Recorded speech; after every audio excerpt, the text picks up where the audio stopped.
फर्जी कहानी है।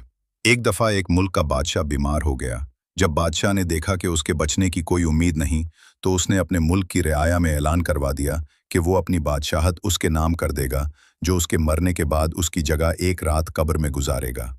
सब लोग बहुत खौफजदा हुए और कोई भी ये काम करने को तैयार न था।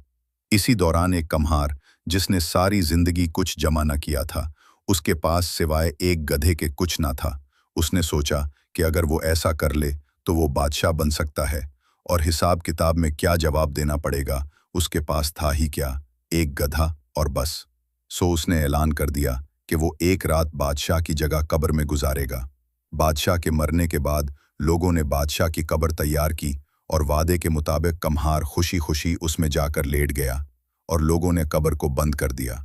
कुछ वक्त गुजरने के बाद फरिश्ते आए और उसको कहा कि उठो और अपना हिसाब दो। उसने कहा, भाई हिसाब किस चीज़ का, मेरे पास तो सारी जिंदगी था ही कुछ नहीं सिवाय एक गधे के।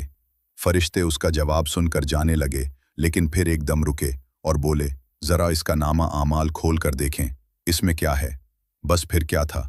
सबसे पहले उन्होंने पूछा कि हाँ भाई, फलां फलां दिन तुमने गधे को एक वक्त भूखा रखा था। उसने जवाब दिया हाँ।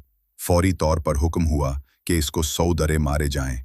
उसकी खूब दनाई शुरू हो गई। इसके बाद फिर फरिश्तों ने सवाल किया, अच्छा ये बताओ, फलां फलां दिन तुमने ज्यादा वजन लाद कर उसको मारा था। उसने कहा कि हाँ।